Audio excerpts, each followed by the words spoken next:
Power of Place, Naperville. Today we are in the sprawling suburb of Naperville, Illinois. Founded in 1831 by Joseph Napier, the city is still continuing to expand to this day. The city of Naperville displays a wide variety of attractions from its prairie paths to its well-known downtown area. In 2006, it was named the second best place to live in the United States and is still consistently one of the wealthiest cities in the Midwest. In today's Power of Place, we will discuss the effects of popular and folk culture in Naperville and the city's overall involvement in global affairs. We will then focus on how this involvement has led Naperville to become a city which offers multiple religions while homing multilinguistic and multi-ethnical individuals. Through these processes, we will also observe the effects of gentrification and how it has led to the tearing down of older homes and the building of McMansions and gated communities. The most evident examples of popular and folk culture can be found in the downtown area of Naperville. Popular culture is practiced by a heterogeneous group of people across the world. Some of the things that are spread globally are clothing stores and chain restaurants. It is most commonly spread through transportation, marketing, and communication networks. Folk culture is practiced by a homogeneous group of people and remains cohesive with its cultural traits, for example, local restaurants and clothing stores. Some of the popular culture trends can be found in Europe as well. Alyssa and Will talk about the culture they noticed in Europe in relation to Naperville. There are definitely places in Europe and the big cities that have Subway, McDonald's, and other chain restaurants, but you'll notice as you start to travel outside those cities into the more rural areas that you'll get more folk culture and authentic restaurants and stores, and you can really start to see that country's culture come to life versus more mainstream stuff in the big cities. Along with the many popular trends in the food industry between Europe and Naperville, there are also many popular trends in the clothing industry. I think trends are really popular in the major cities like London and Barcelona especially versus the other smaller towns. And trends are really popular, I think, in clothing because of the internet. And I know I shop a lot of times in UK shops and shop over in Barcelona and just have it shipped. Similar to Naperville, Europe's popular trends are also located in areas with high population density. It's definitely more popular in the more populated areas. For example, when I was studying abroad in Vienna, all the trends there, clothing, music, food, it's all centered and like budding there, whereas a neighboring area, even half an hour outside, where it's much more rural and like farming driven, life is like much more simpler and trends are pretty much non-existent. So. Similar to how trends can be found between popular and local cultures, in Naperville, we can also see trends between the religions. With almost every universalizing religion in Naperville, it is well suited for a wide range of individuals. Religion is a system of beliefs and practices that attempts to order life in terms of culturally perceived ultimate priorities. The multiple religions of Naperville adds to its diversity as a city that offers a wide variety of religious choices to its people.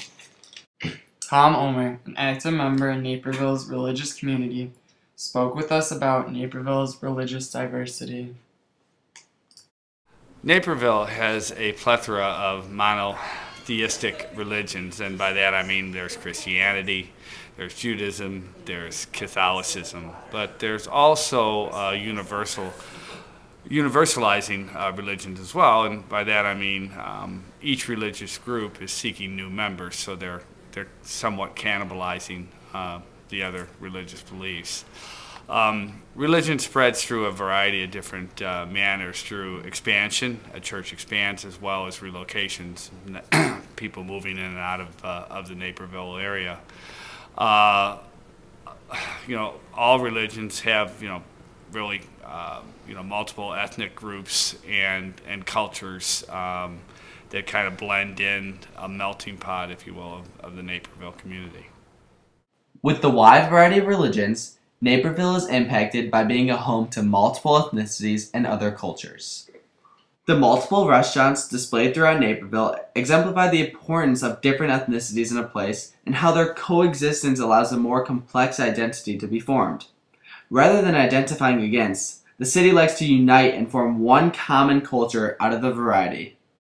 I think Naperville is representative of various ethnicities that live through both the establishments, the restaurants, the stores, as well as throughout the cultural landscape of Naperville. I think that it's really representative of the fact that Naperville encompasses various different cultures, ethnicities, and nationalities that live through its people. Not only its people, the languages, the fact that everyone is multilingual, and also the fact that throughout downtown Naperville you can see lots of restaurants that are of different cultures, like a Greek restaurant next to a Mexican restaurant, next to restaurants that represent our idea of what American culture is. So I think it's great that Naperville is a microcosm of the United States, and the fact that it's a melting pot of various cultures and ethnicities and languages that illustrate the cultural development of Naperville. With Naperville's cultural diversity, there also comes a linguistic diversity amongst the people. Well, I speak both English and Spanish. I come from a Puerto Rican background. Both my parents are 100% Puerto Rican, so I speak both English and Spanish at home. We actually speak kind of a mix of Spanish and English called Spanglish. It's sort of a pidgin language, kind of a mix of two different kinds of languages. We kind of use the beginnings of some words and the ends of another. The reason that we speak Spanish and English at home is because of the fact that where they came from, they only spoke Spanish, and I obviously have to learn English to live here. So I speak both English and Spanish, and I think that, you know, it's interesting that throughout Naperville there are various people that I know that are multilingual. I think that's really significant because Naperville is an extremely diverse population, and I think I have actually a lot of my best friends. I have another best friend who's Puerto Rican, and she also speaks English and Spanish. So I think that really exemplifies the fact that Naperville is an extremely diverse city, and I think that there are people scattered throughout that speak English, Spanish, Chinese, French, Arabic, Urdu, and there's just a multitude of different cultures and races throughout Naperville. With all of the variety of ethnicities in Naperville, the individuals moving into the city are making an immediate impact upon the cultural and physical landscape of the city. Vince Benetti, an owner of a McMansion, expresses the process of suburbanization and the process of developing. Naperville went through the process of suburbanization, which basically means that people moved from the city of Chicago and moved out into the suburbs, which is what was created here.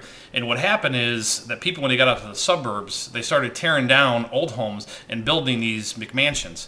The process that they went through is actually called gentrification.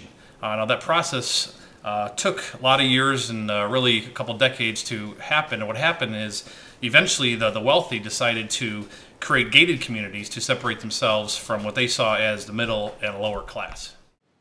Although the McMansions may appear perfect, their creation has caused tension between the old and the new parts of the city.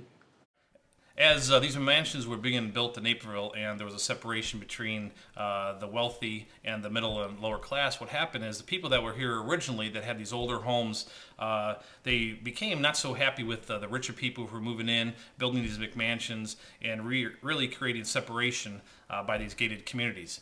And what happens is there was a lot of disputes between the older homes and the middle lower class and these upper class, and they didn't really like these new big McMansions being built. They didn't like the way they looked, so on and so forth. So what happened in Naperville, actually the cultural landscape and physical landscape of Naperville changed due to these people moving in and really changing what Naperville is today. Naperville, which consists of approximately 145,000 people, is an ideal city to live in, raise a family in, and retire in. As our current world continues to develop, the people of Naperville are hopeful that its strengths as a diverse yet unified city will persevere and keep it as one of the leading cities nationwide. Through the comparison of popular and folk culture on a local and global scale, we are able to see how Naperville is able to strive while consisting of both. From these multiple cultures, we also can examine the many religions in this city and how they have diffused. Ultimately, these diffusions have added further complexities to Naperville, as it is a host city to multilingual individuals as well as many ethnical groups. As Naperville continues to expand, gentrification processes seem inevitable, which could cause further issues in the future between the new and old residents.